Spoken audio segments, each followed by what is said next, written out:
Welcome back, Hobby Maniacs. This is our final review on the Necron Codex. This will cover the new formations that make up the Decurion, as well as, kind of giving a brief overview of the Decurion itself.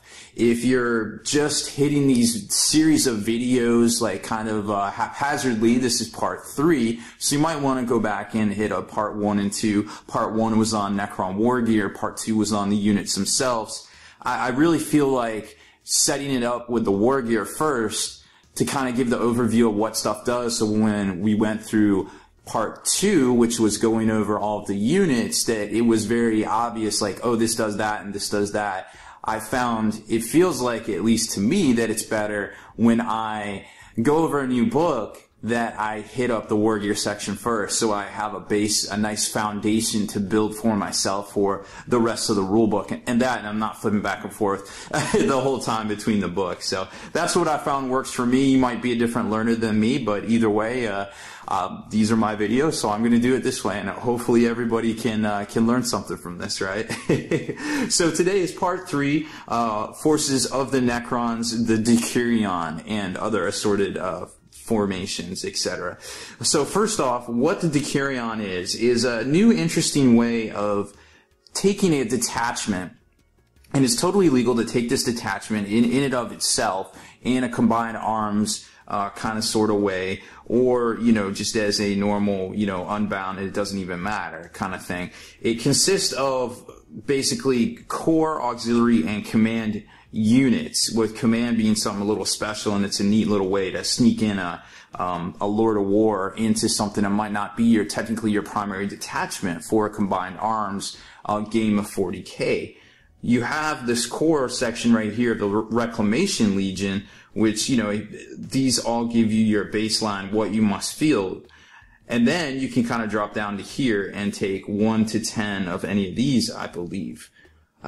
So it's kind of interesting. This is your core, this is your auxiliary, but you have to start here. And then you go and you take all this. And what's nice, the advantage to this, I guess, is that when you take these formations, their special command benefit stacks into the formation, and you get the formation's command benefit, which you see right here is the ever-living command benefit, where they get +1 bonus to reanimation protocol rolls, and the living metal also negates crew stunned, in addition to crew shaken. You still lose a hull point, etc. Remember, you also gain the 6-up, it gains a hull point back kind of thing. It's like a kind of a watered down version of It Will Not Die. So that is how the Decurion works. Now you can take all these formations by themselves per normal, combined arms, 40k, or you can take them and fill them into this, or, there's all sorts of different routes you can go. But what you can't do is just take, one of these, the formation, and then try to skip around in here and do different things. So, it's kind of cool and it's kind of not cool at the same time, depending on what you are trying to do with your hobby and your games. I will tell you right now, I went through all of these detachments, or formations rather, of the detachment, and to fill the whole thing at its complete minimum levels is 2,612 points. Just the bare minimums. So, most people might have that kind of stuff and can put it into here, and that's cool, that's great, good for y'all. I'd love to see some pictures, please send them to me. But for most people, I think we're going to pick and choose, because there's some clear winners and there's some clear losers. But then again, maybe, hey, say you have two monoliths and you need an excuse to pick up the obelisk. Well, now you can, and because you would have the living tomb formation, which is kind of cool. It gives us more stuff to kind of fill out our collections when normally we wouldn't want to pick up anything or become inspired to do more hobbying. So I like it in that regard. So let's pick up with the first formation here in the Codex, which I believe I just went by, the Reclamation Legion. Now remember, this is your core component. You have to have one of these if you're going to field the Decurion. So this is a good place to start. Let's take a look at it. It's 1 Overlord, 0 to 2 Lich Guard, 1 to 4 Immortals, 2 to 8 Warriors, 1 to 3 Tomb Blades, and 0 to 3 Monoliths. And then it has this little thing saying, what an Overlord is, which is most of the named characters. Actually, not most, but a good 4 of them, and a Catacomb Command Barge as well. What you get is a reroll of ones for the Overlord, reanimation protocols of rolls of 1 for the Overlord from this formation, and all units from this formation which are within 12 inches of him. Now you can kind of game that, taking the Catacomb Command Barge and measuring out 12 from that. So that's a pretty neat little one. That's a great basis. I wouldn't mind taking that as a core. And also, you can take 0 to 2 Lich Guard, because I don't feel like Lich Guard are that good competitively in this edition. So that's kind of cool to see. I'm okay with this. Now, I'm not going to go through all of these because I would be here for an hour on this video. So I'm just going to kind of skip around. We're going to talk about some stuff. I don't have much to say about it because I don't think it's that competitive. You can definitely read it on the screen yourself and kind of see what it does. But I just might skip over it. Like, I'm going to skip over this particular one right here. It's not that great in my opinion, but at minimum levels, it's 305 points. The Destroyer Cult, I feel it's pretty decent. So let's take a look at it. Move through cover, which is really nice. So if you roll that 1, or you don't have to worry about dangerous ground checks anymore with these, because remember, these just changed to the jet type roll. So that was always the way you would get those crisis suits when they were dashing around, was if they rolled 1. So now that's kind of cool. I like that. Formation chosen is your primary detachment. You can reroll results when rolling on the Warlord's table. Okay, cool. That's fine. Extermination protocols. All units in this formation reroll failed to wound and armor pen rolls in the shooting phase. Well, some people might say, well, hey, they already got preferred enemy, they're destroyers, right? You get to reroll 1, so it's basically like, you know, wounding on 2s or hitting on 2s, depending on how you look at it and which phase. But what I like about this is preferred enemy doesn't confer to armor pen roll. So this thing is actually a pretty good power up, and I think we're going to see a lot of lists like this regardless. I don't necessarily know if you need to put a Destroyer Lord in there, but that's the way you got to take it. So I don't think it's that bad in and of itself. So I'm going to say this one's not bad. It's definitely a might take. It books out at 410 points minimum. The Deathbringer flight is 2 to 4 Doom Size. I don't exactly think it's that competitive or that great. It books out to 320 points. The Living Tomb is another one of those that maybe isn't that great, but fluff-wise, it's pretty cool, right? I like the Precision Arrival, how you do get the Obelisk always on turn 2, and then the Monoliths can reroll or they don't have to scatter, they just are placed within 12. But you got to get this guy on the board first, and I don't even know how that would work, because I guess you can put this down and then do not scatter if they are placed within 12. But normally you have to have stuff like this on the board at the beginning of the turn. There's no such restriction in here, so hey, maybe it's good to go. I don't know.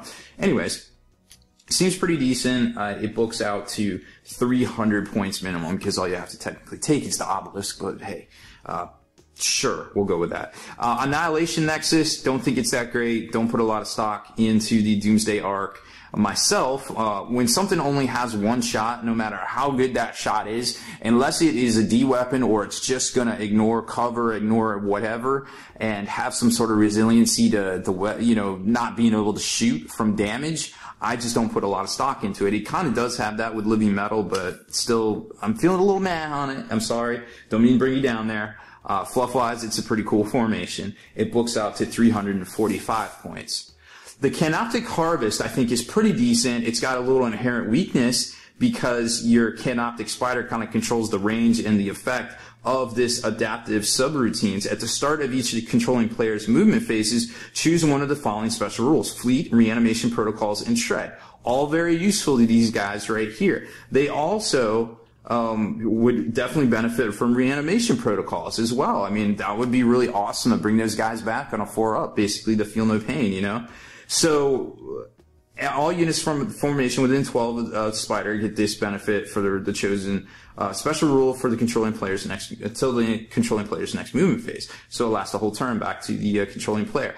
Like I said, the obvious weakness is if that guy dies, it goes away. So I'm going to shoot that guy if you're playing me with this formation. But that being said, it's still pretty strong. It's hard to kill that guy. He is a monstrous creature. You don't go down easy. He ain't no punk. But I think we're going to see a lot of this on the competitive scene. But and it's also pretty cool as far as fluff-wise and things like that.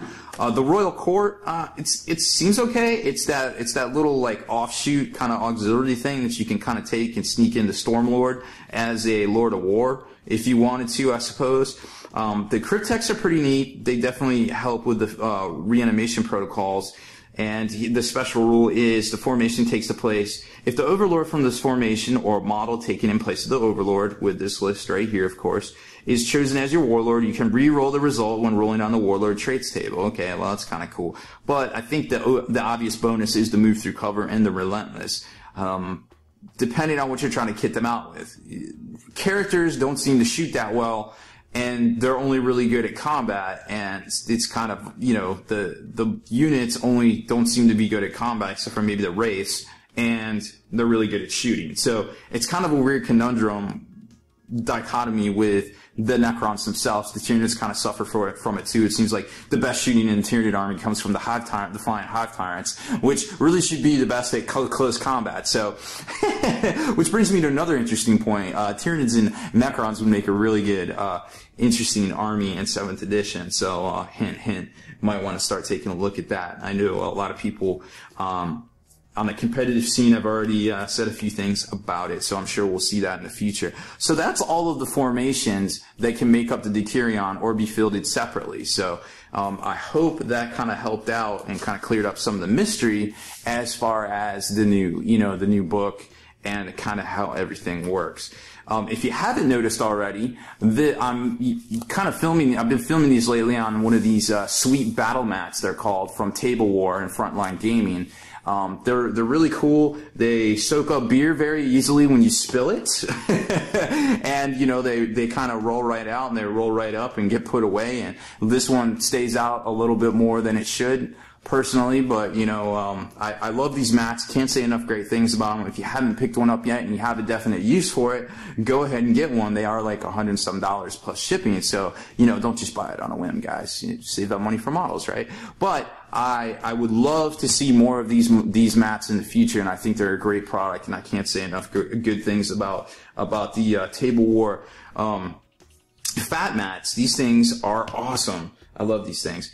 Anyways, that's about it for this one, guys. I hope you enjoyed the final video review of the Necron Codex. I love to do more of these things in the future. There just really isn't that much more to talk about, except for starting to get into some of the nitty-gritty on army lists themselves with the Necrons, which I would like to do. I got to think about it a lot more here in the near future. There's definitely a lot to think about, but I think we'll see a lot more from the Necrons. I don't think this is just a flash in the pan, guys. So if you like what I'm doing here on the channel, definitely make sure to check out my Patreon page. It's a way for you to kind of give back and support some of your favorite artists. There's all sorts of stuff on there. I mean, I saw the Pentatonics on there the other day. You know, you can become a sponsor of their videos. I am also on there, as well as Kenny from Next Level Painting. So it's, you know, like I said, it's these videos, we try to get them out every day. We do have our normal day jobs of commissions and blogging and all sorts of stuff. So all of your support definitely helps. Thank you so much, guys. I really appreciate it. So that being said, make sure you stay in the trenches, subscribe to this YouTube channel, check out the blog, spikybitsblog.com, and listen to our podcast, forgethenarrative.com.